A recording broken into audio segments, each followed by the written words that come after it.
Hello driving intelligence community. I'm driving this old 2002 F150 with 217,000 miles on it, and recently I rotated the tires myself and I started noticing some drifting on the highway. Actually, it pulls in ruts. Some of you may have experienced this. I've rebuilt the entire suspension except for one ball joint, and since I've got 217,000 miles on the clock, I'm going to go ahead and replace that ball joint. That should make sure that everything is tight and working properly. Otherwise, I think maybe having different wear on the tires might be causing this problem. In order to try to confirm that the ball joint is bad, I need to jack up the front of the vehicle and rock the wheel to see if there's any slop in the ball joint. Grabbing the wheel at the 12 and the 6 o'clock position, you push the top and pull the bottom, going back and forth to see if there's any play. I haven't found any play in this wheel, but that doesn't tell me there's not a problem. I had worn ball joints on the other side that I completely replaced that did not show any indication of wear when testing it like this, but they were completely shot.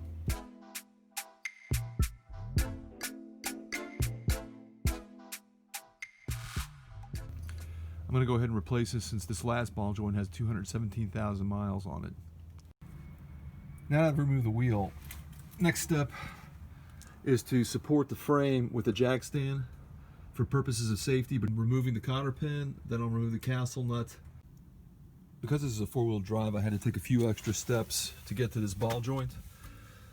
The axle shaft is in the way. This big assembly is in the way of getting to the ball joint, and you cannot get the spindle off of the control arm because there's no clearance due to this half shaft.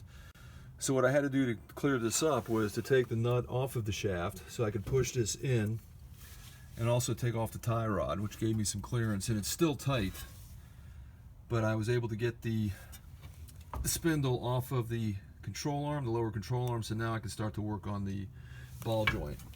As I indicated, you can't always tell if there's a problem, but if you look at this thing is shot.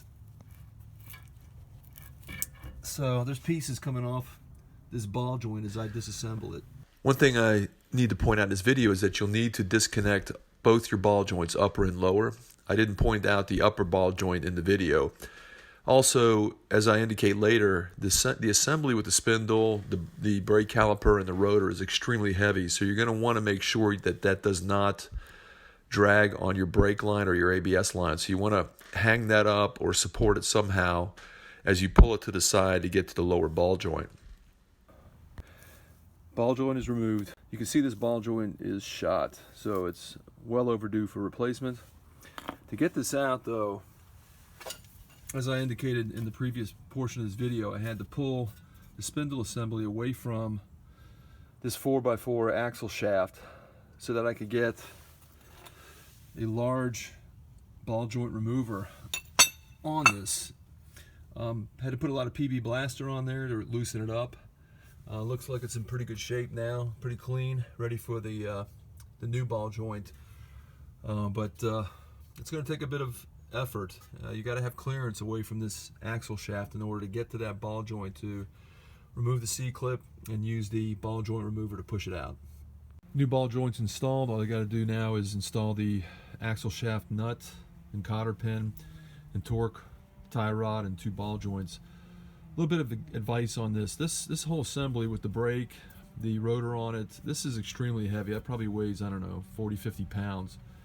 And to do this by yourself is extremely difficult. You have to suspend this whole thing if you're not going to pull the axle shaft off to get it first on the lower ball joint, lift it up, put a nut on there, and then lift it up here as well. You could use a couple jacks. You're going to get up and down. I did have some assistance to help me with the jack to lift this thing up. So it's all assembled. I just got to tighten it up, torque it up, and ready to go. But as I indicated at the beginning, there was no indication by traditional tests that the ball joint was bad. When I pulled the ball joint apart, removed it, you can see that it is completely shot. So just because it passes the traditional test doesn't mean that your ball joint is still good. I also used a Moog, and the Moog looks extremely heavy duty compared to this. The metal is much, there's much more metal on the Moog version of this. So you might want to look and see if you can find a heavy duty version of a ball joint to upgrade your vehicle. After replacing the ball joint, the straight line performance of this truck is dramatically improved. It's not getting dragged into the ruts like it was before.